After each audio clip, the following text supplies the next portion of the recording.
مساء الفل عليكم. فنجان كورة جديد لتحليل واحدة من مباريات النادي الأهلي، وهي أولى مباريات النادي الأهلي في دوري المجموعات بدوري أبطال أفريقيا. مباريات النادي الأهلي ونادي شبيبة القبائل. فنجان كورة معاكم النهاردة لتحليل المباراة. هيكون النهاردة التحليل بشكل مختلف عشان التحليل كان من أرض الملعب. تشرفنا بحضور المباراة من استاد القاهرة، وهنتكلم عن ده بالتفصيل مع بعض. ولكن في البداية أولا لازم نقدم خالص التعازي في وفاة كابتن محمد صبري كابتن نادي الزمالك، وواحد من أمهر اللعيبة اللي عدت على تاريخ الكرة المصرية وعلى نادي الزمالك بالأخص. البقاء لله، ربنا يرحمه ويغفر له ويصبر أهل الصبر والسلوان يا رب، يرزق أهل الصبر والسلوان.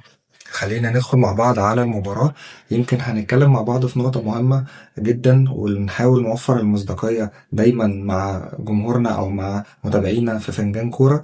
فكرة إنك أنت بتحلل المباراة من أرض الملعب دي فكرة مختلفة تماما عن التحليل من التلفزيون، مع احترامي لكل الناس اللي بتحلل في التلفزيون. ولكن لما ابتدينا مع بعض في فنجان كورة وكنا بنحلل وبنتفرج على الماتشات قدام شاشة التلفزيون أيا كان المكان، ولكن كنت بتتفرج وبتحلل، فكان انا شايف او احنا مع بعض هنا في فنجان كوره شايفين ان تحليل من التلفزيون بيوفر لك نسبة دقة في التحليل من 50 ل 70%، مش اكتر من كده.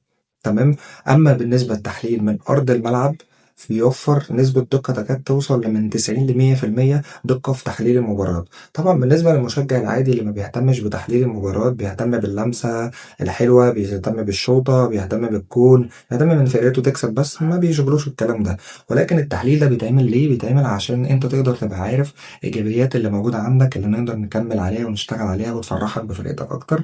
وبنشتغل عليها برضو على التحليل ده على فكره ان انت تبقى عارف السلبيات وعارف المشاكل اللي بتواجه فرقتك عشان تبتدي تتعالج والدنيا تبقى بشكل احسن. لو انت بتدور على فكره انك انت تفهم فريقك بيمر بالحالة دي سواء حلوة أو وحشة بشكل عامل إزاي، فالفكرة من التحليل من الملعب بتفرق بشكل كبير في الدقة، في تقييم اللعيبة، في تقييم المدرب، في الشغل اللي بيعمله المدرب في الملعب، في مجهود بعض اللعيبة سواء الفني أو البدني اللي بيتقدم في الملعب. من خلال إن أنت موجود في أرض الملعب. وكنت بتشرف إن أنا موجود في الملعب في التالتة شمال كمشجع للنادي الأهلي، وشفت الماتش عامل إزاي، وده اللي هندخل فيه بتفاصيل مع بعض. ندخل في المباراة ونبص لتشكيل المباراة. مستر ياستروب ابتدى المباراة بالتشكيل التقليدي، بالثبات في التشكيل بشكل قوي جدا. هو التشكيل اللي مستمر عليه مستر ياستروب رغم عودة جزء من الغيابات، رغم وجود لعيبة زي بن رمضان، زي عودة إمام عاشور، زي وجود لعيبة مهمة ومؤثرة على الدكة جنبه. ولكن هو بيحافظ على ثبات التشكيل وبيحافظ على الأفكار اللي بتوفر للفريق لشكل معين يقدر يستمر بيه. في حراسة المرمى محمد الشناوي، في الباك اليمين محمد هاني، ياسين مرعي، ياسر إبراهيم، كوكا في نص الملعب، مروان عطية، ديانج قدامه في الوينج اليمين، بن شرقي، زيزو كان بيلعب حر، تريزيجيه في الوينج الشمال، وقدامهم كان محمد شريف. لما تيجي نحلل المباراة وزي ما قلنا احنا حلينا من أرض الملعب والموضوع مختلف، خلينا نبتدي من كل لعيب كان في المباراة عامل ازاي. هنتكلم في سلبيات وهنتكلم في ايجابيات، ممكن نتفق مع بعض في بعض الحاجات وممكن نختلف، مفيش أي مشكلة. الاختلاف في الرأي لا يفسد الود قضية، ولكن دي حاجة احنا شفناها من فنجان كورة في أرض الملعب. لما تيجي بداية تتكلم على محمد الشناوي. محمد الشناوي كان مقدم واحدة من أحسن الماتشات اللي احنا شفناها كفنجان كورة في فكرة خروج الفريق بالكورة. كان بيخلي الفريق في وضع هجومي مميز جدا في 3 4 كور في الشوط الأول. طلوع لعب الكرة الطويلة في الوينج من الوينجين، كان بيحاول الفريق مش من بناء هجمة بشكل منظم من ورا، لا كان بتتنفذ ان هي تبقى هجمة سريعة تكاد تكون انت وانت بتتفرج عليها من التلفزيون او من المدرج بتشوف ان الهجمة دي لكنها هجمة مرتدة، ولكنها هجمة عادي كان بادية من ضربة مرمى او كانت من هجمة للفريق التاني ومسكها الشناوي بيتحرك بيها. فالشناوي كان مقدم حاجة كويسة جدا جدا جدا في فكرة خروج الفريق لشكل هجومي، مش بس انه بيطلع الكرة بباص عادي، لا ده كمان بيقدم شكل هجومي للفريق بيساعد الفريق في عمل هجمات خطرة، وده كان مؤثر جدا في الشوط الاول. النقطة التانية ان هو كمان ان اللعيبة كانت بتلجأ له وبتثق فيه في حتة الباص، ان الكرة لما كانت بترجع له كان بيطلع الباص بشكل كويس جدا في جوانب الملعب او في اللعيب اللي فاضي في نص الملعب ومش مضغوط عليه من ظهره. فدي حاجة وميزة كويسة جدا جدا. ولكن وكان بيخرجوا في الكور العرضية في حاجات أساسيات وبديهيات في حراسة المرمى. طبعا الخطأ الكارثي اللي أثر على تقييم الشناوي في الماتش ده بشكل كبير جدا جدا الخطأ والتركيز اللي هو بيفتقده بقاله فترة. فكرة إن هو مش مركز، الريفلكس بتاعه او رد الفعل بتاعه، سرعه كمان رد الفعل بتاعه بطيئه، ما بقتش زي الاول. يا جماعه لما بنتكلم على لعيب ايا كان سنه، ايا كان تاريخه، ايا كان وضعه، ايا كان نيته، دايما انت بتتكلم عن النادي الاهلي ومصلحه النادي الاهلي، مكسب النادي الاهلي، الجمهور. من وجهه نظري انا مش هعمم، ولكن هنتكلم عننا في فنجان كوره. احنا بنبص دايما ان مكسب النادي الاهلي ده الاهم، شكل النادي الاهلي ده الاهم، بغض النظر عن اي لعيب. ده ما بيقللش من اي لعيب. لما نتكلم على محمد الشناوي ونقول ان محمد الشناوي تاريخ عظيم مع الاهلي ومع المنتخب، وان هو في اوقات كتيره جدا كان سبب من اسباب البطولات، زي من ضربات جزاء كان بيصدها في اثناء المباريات، او بضربات جزاء من بعد المباراه، او فرص مهمه، او اداء خطر. ولكن في الوقت الحالي في مشكله كبيره جدا في سرعه رد الفعل عند الشناوي، ما بنواجهها بقالنا فتره. طيب هل النهارده اللعيب اللي شارك اللي هو مصطفى شوبير، هل هو اللي هو يقل كفاءة؟ لا، هو لا يقل كفاءة. هو حارس موهوب، هو حارس قوي، هو حارس دايما مشاركته مؤثرة. سواء على مستوى الماتش ده، مش بس الماتش ده، ماتش المنتخب، بطولة أفريقيا السنة اللي قبل اللي فاتت اللي كسبها الأهلي. فأنت بتلاقي النهاردة إن أنت معاك حارس، طب ياخد فرصته، ياخد فرصته إن هو يبقى موجود. الشناوي كان تاريخ كبير جدا مع الأهلي وسنين طويلة. مصطفى شوبير لو ما لعبش دلوقتي وخد فرصته بالشكل المميز ده، انقذ كورتين في المباراه. يا جماعه الكورتين دول كانوا كافلين ان يخلوا شبيبه القبائل خارج من المباراه متعادل، وزمام الماتش كله يتغير. مصطفى شوبير لما ترجع للشناوي، مش بس ان الفكره في ان هو غلط غلطه آه يعني غلطه صعبه، لا ده كمان المشكله ان هو الغلطه دي تسببت وهو قائد الفريق ان فرقه شبيبه القبائل دخلت في الماتش اللي هي اوريدي ما دخلتوش اصلا. يعني ما دخلتوش بشكل كويس. اللي هو الاهلي من البدايه مركز جدا، المدرب بتاعك فاهم الفرقه اللي قدامه، مذاكرها كويس جدا، عمل تشكيله، اشتغل على الملعب في التشكيل بشكل كويس جدا، عمل حاجات كتيره جدا. انت 2-0 جبت الاول في التاني، خطأ كبير، خطأ كبير من الشناوي. فده أثر على فريقك، دخل الفريق التاني في الماتش بشكل يعني مضر جدا. فده مؤثر. بالنسبة لمصطفى شوبير صد كورتين فرقوا في الماتش، خلاك تاني ترجع تركز انك تضغط وتعمل هجمات تاني، فتجيب التالت، فتجيب الرابع، فالمباراة تنتهي بسكور كويس جدا يعني. تمام.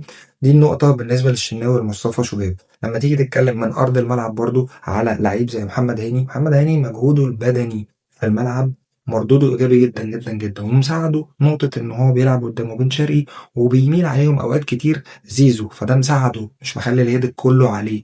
وده اللي بينجح مستر يسترو في الفترة دي. لو احنا في فنجان كورة بنبدي اعجابنا بمستر يسترو في الفترة دي، طبعا التقييم ما بيبقاش تقييم ماتش. انا بكلم تقييم ماتش ده التقييم اللي هو الجزئي، اما التقييم الكلي ده بيبقى على فترة انتقالات، على موسم كامل. تقدر بعد كده نعمل حلقة مع بعض ونتكلم ان يسترو كان في وضع كذا مع الفريق، وراح بالفريق بالوضع عامل ازاي، او اقلل بالفريق بشكل عامل ازاي. ده من وجهة نظرنا في فنجان كرة في تقييم اي مدرب.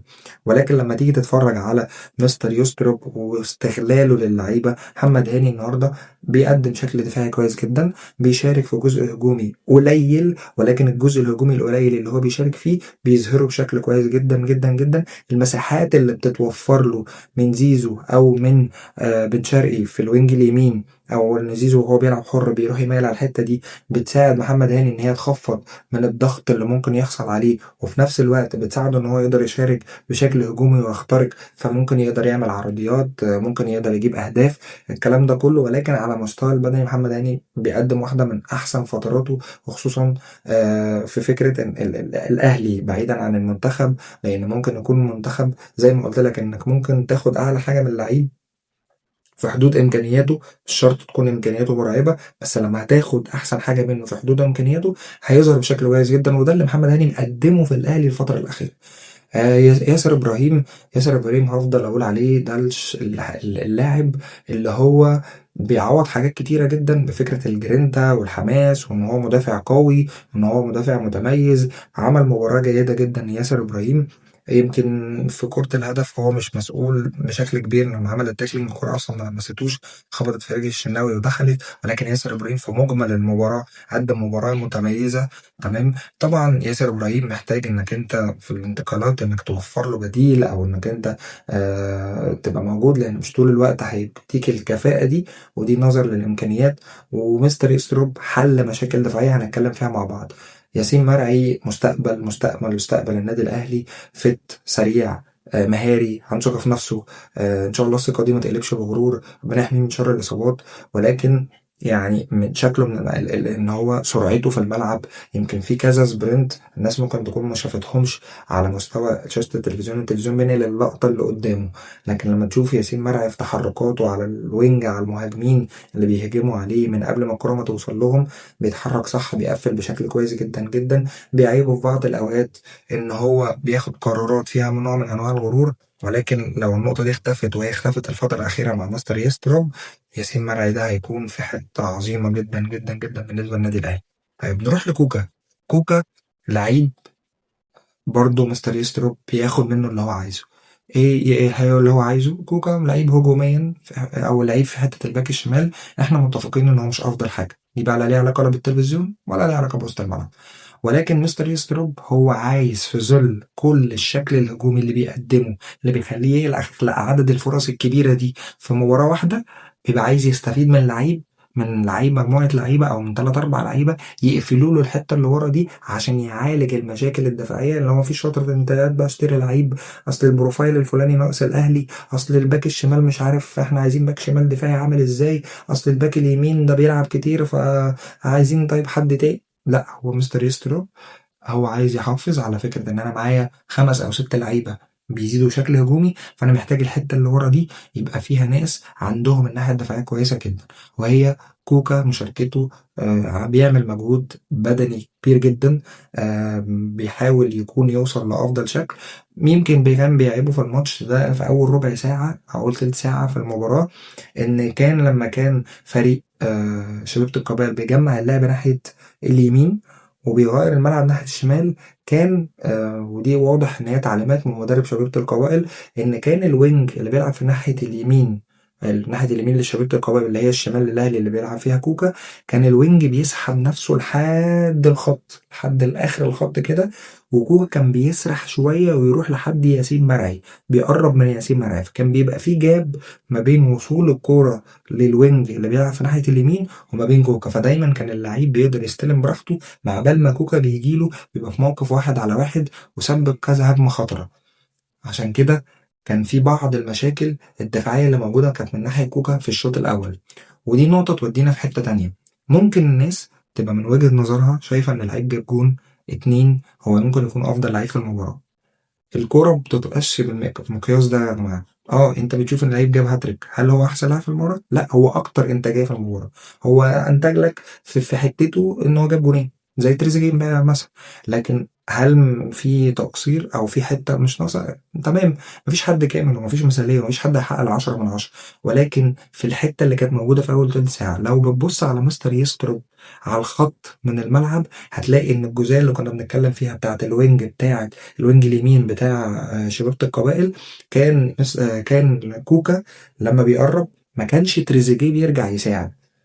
تريزيجيه قدم مباراة عظيمة وعامل هجمات كويسة جدا وهجمات قوية جدا جدا، وجاب جونين وعمل ارتو جت في العارضة، وعمل خطورة في الشوط الأول وابتدى يستعيد فورمته. ولكن مستر يستروب كان باين عليه انفعاله الشديد جدا جدا من أرض الملعب، على إنه عن إنه بنسبة 1000000% كان مدي تعليمات إن في التوقيت ده تريزيجيه يرجع يساعد، وده ما كانش بيحصل. فده كان معصب مستر استروك جدا جدا جدا من عدم مشاركة تريزيجيه الدفاعية اللي ظهرت في الشوط الأول وظهرت في الشوط التاني.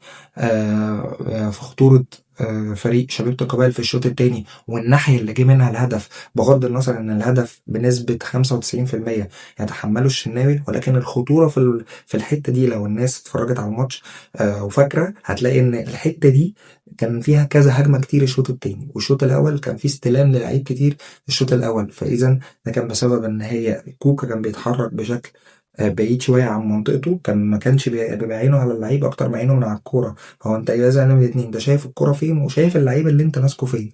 وفي نفس الوقت تريزيجيه ما كانش بيقدم المساعده الكامله، وده اللي كان بينقص من نقاط التقييم لتريزيجيه على مستوى الماتش. نروح للاتنين لعيبة اللي في نص الملعب، اللي هم بالنسبة لي هم أهم وأقوى اتنين لعيبة الفترة دي، وأكتر تأثيرا في الفريق الفترة دي، ووجودهم مع بعض ساعد مستر يستروب انه يحل مشاكل الجزء الدفاعي عند الاهلي. قدم للاهلي حلول ان تقدر تهاجم بشكل كبير جدا. وعلى فكره لو الاهلي بيعمل 10 هجمات 15 هجمه بيعمل الكلام ده. السبب الاولاني فيه ان معاك اتنين زي مروان عطيه ما شاء الله، وما شاء الله اليو ديانج. يا جماعه الاتنين بيقدموا مجهود في الملعب بدني مرعب، ضغط على اي لعيب بيفكر يستلم الكرة في نص الملعب من فريق المنافس بشكل كبير جدا جدا. انت مش متخيل مجهود الناس دي في الملعب عامل ايه. دول فعلا الجنود المجهولة، دول اللي مستر يستروب اعتمد عليهم في ان لو انت الفترة الأخيرة بتشوف النادي الأهلي اتحسن بشكل كبير جدا جدا دفاعيا، ده كان بيرجع لوجود مروان عطية وأليو ديانج. ممكن على النقيض انت تبقى بتتكلم معايا ان مشاركتهم الهجومية مش فعالة. يعني اليو ديانج شوت عمل واحدة بدماغه كان مغمض عينيه، كانت ملعوبة عرضية قلشت. برضو عمل واحدة كانت راجعة له كرة تانية جوه منطقة الجزاء حطها في السماء. مروان عطية شوطة من بعيد. بس لما تيجي تبص الاتنين طبعا لازم يبقى في تطور، ولو ما فيش تطور هيبقى في حد مكانهم او الكلام ده. لكن هو مستر يستروب كان بيدور على ان الاتنين دول يقدموا له حته التقفيل قدام الاربعه اللي بيبقوا ورا، عشان يبقى هو عنده كتله دفاعيه، عنده سرعه ارتداد. مروان عطيه وديانج بيرتدوا، يعني اي هجمه مرتده او اي هجمه سريعه للفريق المنافس شبيبه القبائل كنت بشوف في عيني من الملعب سرعه الارتداد بتاعتهم كانت مؤثره جدا جدا، وكانت فارقه جدا جدا. لو جيت تبص للماتشات اللي قبل كده اللي كان بيشارك فيها مروان عطية مع بن رمضان أو أليا ديانج مع بن رمضان، كانت بتتضح المشكلة هنا إن بن رمضان ما كانش بيبقى عنده سرعة ارتداد. تمام. فكان مروان عطية بيظهر لوحده مع الجزء اللي ورا مع بعض البطء في خطوط الدفاعية للأهلي، فكان بتبقى أزمات كبيرة وهجمات مؤثرة وأهداف كمان بتدخل، ممكن جون واثنين وثلاثة يخش في الأهلي في الماتش الواحد بسبب المواقف دي. وده اللي عالجه مستر يستروب، المركز الصاحي، المدرب اللي واقف على الخط، اللي بيلوم لعيبته من جوه الملعب ومن بعد الملعب، اللي لعيبته لما بتفقد تركيزها بيتدخل، اللي مجهز اللعيبه طول الوقت على الخط وبيسخن تسخين. يعني تقريبا من الدقيقه 20 والدقيقه 25 بيقوم لعيبه تسخن ويقعد لعيبه ويقوم لعيبه تانية تسخن وبعد كده يقومهم كلهم. هو بيوصل رسائل، بيوصل رسائل واضحه. انا مش هحافظ على لعيب في الملعب، هو مش هيبقى كيرنج على الفريق. يمكن لسه مستر يستروب عنده افضل من كده بكتير، لسه بيحفظ الفريق، لسه بيقدم شكل، بس ابتدت تظهر لمسه. وخصوصا في حته مروان عطيه والي ديانج كانوا بيقدموا اداء تحفة في الماتش ده، بالأخص زي ما قلت لحضراتكم من تحليلنا في الماتش وعينينا اللي جايبة كل اللعيبة بساط خروج بالكرة بشكل كويس جدا. ألي ديانج كمان عالج المشكلة إن هو كرويا مش مهاري قوي، ولما كان بيستلم الكرة وظهره للمرمى المنافس ووشه للمرمانة، فكان بيحصل ايه، كان ممكن اللعيب يضغط عليه فيقطع، فتحصل ان هي تقلب هجمة مرتدة وممكن هدف في النادي الاهلي. ولكن بيحصل ايه من اليو ديانج دلوقتي، ان هو بقى بيلعب السهلة دي، تعليمات مدرب، اللي هو انت مش شايف ايه، مش ملفتش بعينك عملت سكان للكورة يبقى تطلع الكورة لأقرب واحد سهل ليك. ودي نقطة مهمة جدا. فده اللي ساعد وغير بشكل كبير جدا في الشكل الدفاعي، وأثر بشكل كبير جدا في الشكل الهجومي وزود فعالية الهجومية. لو بتنسب الفضل لحد بعد توفيق المدرب في إن هو يعمل الشكل ده للفريق، هي فكرة إن الاتنين دول بيساعدوا في كتير جدا في إن يبقى فيه هجمات للفريق. وكمان اتعلم مروان عطية فكرة تجميع اللعب وتغيير الملعب في تجميع اللعب من اليمين للشمال أو من الشمال لليمين. فده خلق مساحات وخلق، لأن طبيعي إن محدش هيعرف يقفل الملعب كله بنسبة 100%. دي مستحيل، وخصوصا مع سرعة اللعب وسرعة الباص الموضوع بيبقى صعب جدا على أي فريق. تمام. نخش مع بعض على بن شرقي. بن شرقي واحد من أعظم الماتشات اللي أنا شفتها له من ساعة ما دخل النادي الأهلي.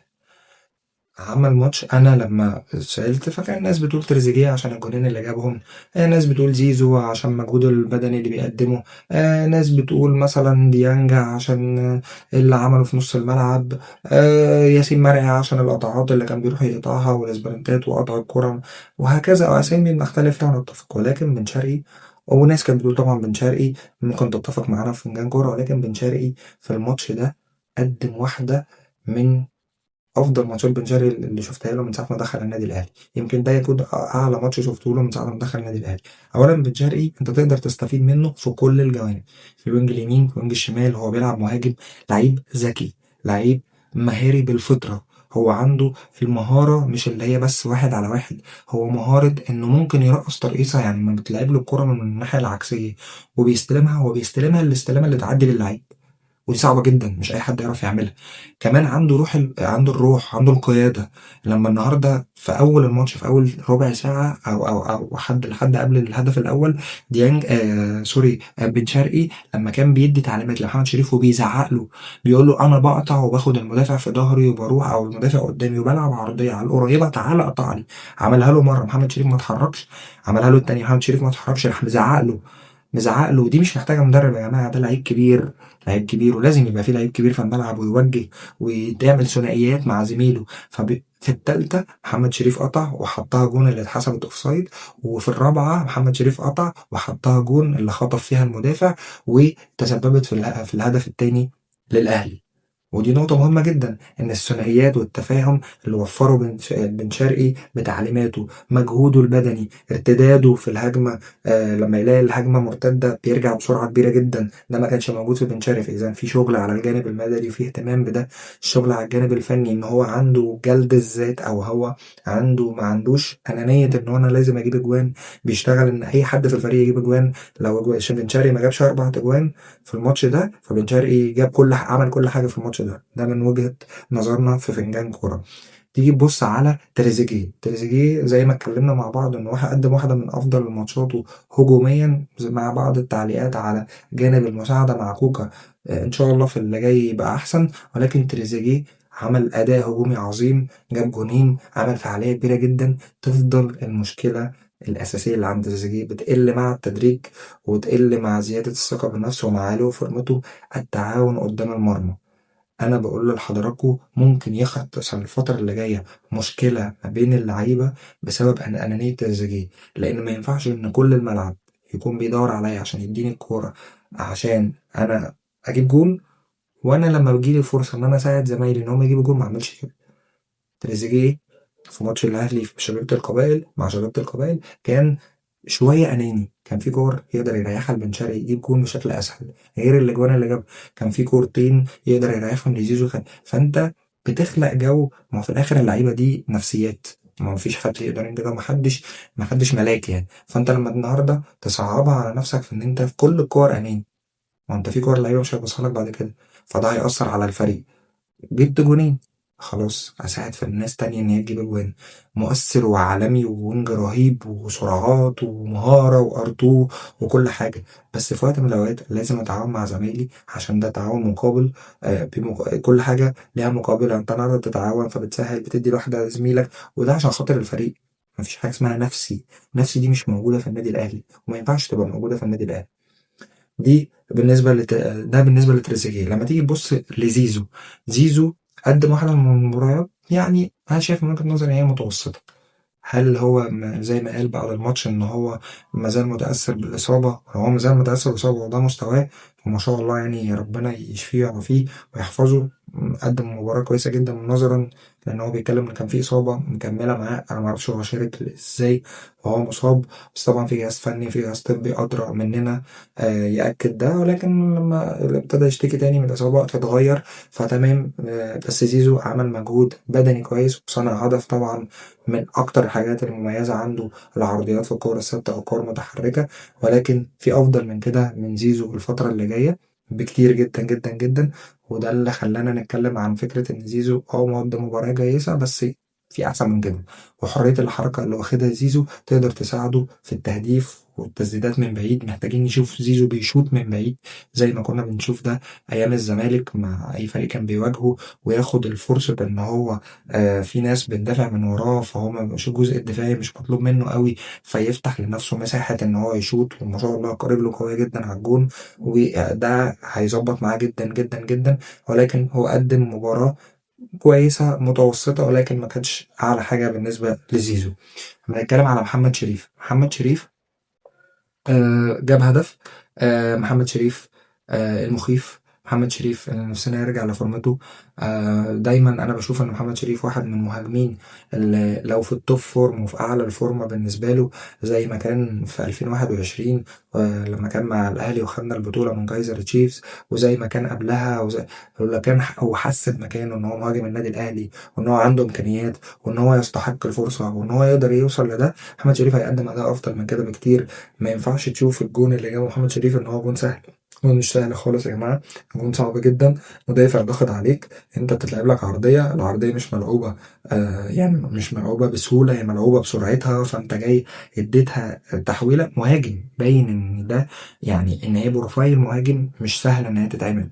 مش يعني مش واحد اللي هو عشوائي، واحد تعبان يعملها، وخصوصا في ضغط مدافع عليه وغير اتجاهها. فمحمد شريف محتاج ان هو ياخد ثقة في نفسه اكتر، يقوي ثقته بنفسه، يحس ان بعدين عندك ما شاء الله تخمة، ما شاء الله تخمة من اللعيبة اللي تخدم عليك انك تجيب اجوان. فدي فرصة عمرك، امسك فيها وما تبصش الاهلي بيفوض مين وما بيفوضش مين ومش عارف ايه. انت تقدر تخرج في الماتش الواحد جايب جونين وثلاثة لو استغلت الفرص اللي تجيلك وكنت عندك. ودي المشكلة اللي كانت معايا ما بيني وبين محمد شريف في الماتش، عندك الشراسة في الضغط. محمد شريف تحسه طري شوية، طري شوية وهو بيضغط على اللعيبة.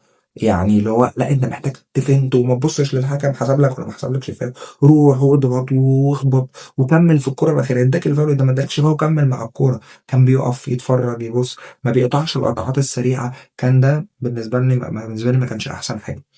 وده بالنسبة للتشكيل الأساسي للنادي الأهلي. وطبعا بالنسبة اتكلمنا على مصطفى شوبير. بالنسبة للبدلاء اللي نزلوا في الماتش ده، البدلاء اللي نزلوا في الماتش ده كان البديل لما نزل طبعا طاهر، وطلع محمد شريف. يا جماعة أنا شفت ده من الملعب، عشان كده دي من الحاجات اللي أنا بقول لكم إن هي بتختلف في الحقيقة عن التلفزيون. كنت بسأل نفسي وأنا رايح الاستاد، أنا عايز أعرف بقى مستر يستروب ده بيلعب لي طاهر مهاجم ليه؟ وبيفضله على مش عارف مين، وبيفضله على مش عارف مين، وممكن مين بن شرقي يتوظف مهاجم ليه بيلعب طاهر؟ شفت يا جماعة، شفت في الملعب. ممكن ده في ناس تنتقد ده، بس انا بقول لك انا شفت طاهر في الملعب، وشفت فكرة تحركاته في الملعب، ان هو بيقطع ما بين الخطوط، عنده ذكاء، عنده سرعة، عنده آه يعني جامب، نطة على الكورة، وبيعرف ياخد الكورة ما بينه وما بين مدافع لو في اشتراك ما بينه وما بين مدافع. عنده فينش بس بيحتاج يتظبط شوية. يمكن لو سألتني باللي انت شفته أنسب مكان لطاهر في الملعب ايه، هو المهاجم. يعني طاهر لو بيستغل، لو بتجيله فرص وبيلعب في المباراة وبسرعته بالقطعات اللي ما بيقطعها ما بين الخطوط، عنده كل الإمكانيات إن هو يقدر يعمل ده. وقدم مباراة كويسة جدا جدا جدا جدا من وقت نزوله.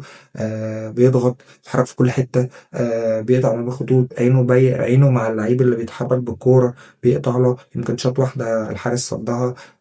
كان ممكن يبقى عنده مزيد من العقل والرزانة شوية إنه يصبر. لا، ازاي المفروض يا اما يفتح لنفسه ازاي يحطها في البعيدة، او يستنى شوية لما حد يقطع للملعب. بس يعني ادواره اللي قدمها كويسة جدا جدا جدا جدا جدا. لما تيجي تبص بن رمضان ولما نزل الملعب على حساب مروان عطية، هتلاقي برضو ان هنا لما نزول برمضان على حساب مروان عطية ابتدت طبعا برضو ايه، ابتدى مستر يستروب لا الدنيا متكهربة، الدنيا 2-1، عايزين نظبط شوية، عايزين نجيب التالت، نجيب الرابع. الدنيا تتحرك عشان خاطر الفريق يظبط. نزول بالرمضان فرق في حتة إن أنت بتضغط أكتر هجوميا، ده على حساب الشكل الدفاعي، لأن النتيجة قربت. وخصوصا إن فريق شبيبة القبائل بدنيا ابتدى يقع، ابتدى يحس إن الأهلي فاق تاني بعد الهدف طبعا اللي حصل من الشناوي، فابتدى لقى ان الاهلي يستعيد توازنه، ففتحت الملعب دي هتضرهم، فابتدوا يتراجعوا شويه مع محاولات خفيفه من بعيد عن ان هو يحاول على مرمى الاهلي. ولكن بالنسبه لي نزول برمضان، نزول طبعا طبعا. الحمد لله على السلامة، نقول له الحمد لله على السلامة. إمام عاشور، إمام عاشور يا جماعة ما شاء الله، ربنا يحفظه من شر الإصابات والغرور وأي حاجة تبعده عن وجوده في الملاعب. إمام عاشور مكسب كبير جدا، مهم للنادي الأهلي ومهم لمنتخب مصر جدا يا جماعة. اللعيب مفيش منه بروفايل تاني في مصر أو في أفريقيا من وجهة نظرنا، يعني اللي ممكن نختلف أو نتفق فيها، ولكن إحنا في فنجان كورة بنحاول نتكلم باللي إحنا شايفينه. فنجان كورة. بنتكلم معاكم وبنحاول نوصل لأعلى مصداقية إن إمام عاشور مفيش بروفايل زي إمام عاشور. مستعيد فورمته هيفرق جدا، هيحتفظ بحقه في وجوده في التشكيل الأساسي الأهلي بمجهوده مش في أي حاجة تانية. وجوده في الملعب، ساهم في الجون التالت وفي الجون الرابع بتسديدة بشماله. الذكاء يا جماعة، الذكاء إن الناس كلها عارفة إن اللعيب ده أيمن، بس هو ما شاء الله بيشوط بيمينه وبشماله، فبيقفلوا له على رجل اليمين، فبيعدل الكرة على شماله فيلاقي مساحة الشوط، فيشوط مرة واحدة، فواحدة تخبط فترجع لتريزيجيه فيجيب التالت، فيشوط اللي بعدها فتروح وتعمل بند وهي ماشية وتخبط في الحارس هنا في ذكاء، استخدام عقله ومجهوده في الملعب. أعتقد مع عودة إمام عاشور لفورمته ووجوده في التشكيلة الأساسية هتزيد الفارق اللي بيتقدم للنادي الأهلي في الملعب، وهتزيد قوة النادي الأهلي، لأن الناس كانت بتتكلم عنها من وقت كأس العالم للأندية إن النادي الأهلي ده في فورمته مع مدرب مش باصص لمجرد ان انا برص شويه اسامي، ارمي كل الناس اللي في معايا في الملعب، يلا ننزل تريزيجيه وبن شرقي وزيزو ورامين رمضان وامام ومش عارف مين ومين ومين ومين ومين، كل الناس دي في الملعب. طب الناس دي بتقدم ادوار ايه؟ لا، خلي بن رمضان جنبي، انا مش محتاج برمضان، انا معايا امام وانا معايا مروان سوري وديانج بيقفلوا ورا مع الناس، انا عايز الخمسه اللي قدام. بن رمضان مش دلوقتي.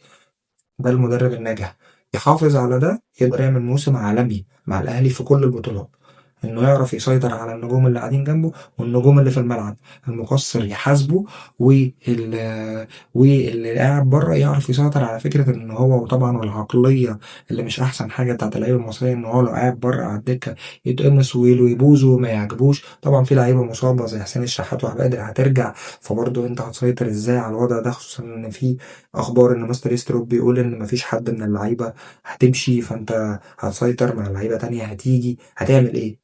ده مهم، ده هنا ده دور المدرب ومع مدير الكوره في معالجه المشاكل الحلوه اللي هو انت عندك ما شاء الله. سكواد محترم جدا، ازاي تستفيد منه. فكرة اختبارات على مستر يستروب، انت كسبت في السوبر، فلما كسبت في السوبر تمام قدام خصم كبير زي نادي الزمالك، ثم تلعب مباراة شباب قبائل في أرضك وتستفيد بميزة إن أنت تلعب أول ماتش في دوري المجموعات في أرضك فتاخد التلاتة جون، هتطلع على الماتش الجاي للجيش الملكي في أرضه. يا ترى هتعمل إيه وأنت مدرب النادي الأهلي؟ هتتعامل إزاي؟ هتقدر تهاجم بشكل عامل إزاي؟ كل وقت من التاني بيحصل تدرج في تقييم مستر يستروب داخل النادي الأهلي، وده مهم جدا. محتاج إن اللعيبة تكون بتساعده، محتاج إن اللعيبة يكون عندها نفس الروح. شفت كل اللعيبة جريت إزاي على إمام عاشور لما كان سبب جزئي في الهدف الأول، في الهدف التالت سوري، ثم بعد كده لما جاب الجون الرابع وكل اللعيبة فرحانة بيه. الناس فرحانة ازاي ببن شرقي ومساهمته مع الفريق ومساعدته، وفرحوا ازاي بمحمد شريف لما جاب الجون وعودة الشريف المخيف ان هو يرجع تاني للأهداف. مزايا كبيرة حسين الشحات لما نزل بعد الماتش وهو كان قاعد في المدرجات ومصاب، ودي لعيبة بتلعب في مكانه، ودي لعيبة عشان يرجع يلعب عليها أو ياخد فرصته عليهم هيحتاج مجهود بدني ومجهود فني كبير جدا عشان يقدر يوجد على نفسه مكان قدامهم. ولكن هو كان عنده روح عالية جدا ونزل فرحان ببن شرقي وفرحان بإمام وبيعمل كل احتفالا بيهم. فده مهم جدا جدا في الفريق، الروح، الفنيات، تركيز الماتش محتاج مين ومش محتاج مين، دي مهمة جدا جدا جدا جدا. شرفنا ان احنا كنا معاكم، طولنا عليكم شوية بس كان مهم جدا ان احنا نشرح كل اللعيبة اللي قدمته النهاردة، لأن دي المصداقية اللي احنا عايزين نتكلم فيها. فكرة إن الفرجة من الملعب مختلفة من التحليل من التلفزيون. يمكن في إيجابيات كتيرة جدا جدا في المباراة، في بعض السلبيات بس ما كانتش نفس حجم الإيجابيات الكتيرة أوي اللي موجودة في المباراة. الأهلي لو وصل لعلاج بعض السلبيات أكتر فهيقدم لعب ممتع، مباريات ممتعة، هتشوف أهداف كتيرة جدا للنادي الأهلي. هتبقى فعلا زي ما اتقال في أول الموسم، هو الأهلي لو في مستواه بالسكواد إن شاء الله هتشوف أداء رهيب رهيب. نتمنى إن كل ماتشاتنا اللي نقدر نحللها مع حضراتكم نبقى بنحددها من أرض الملعب، عشان نكون بندي مصداقية وبندي دقة عالية لحضراتكم في حتة تحليل المباريات. ولكن بنحاول على قد ما نقدر نعمل ده. شكرا لكم جدا، ونتقابل في فنجان كورة جديد.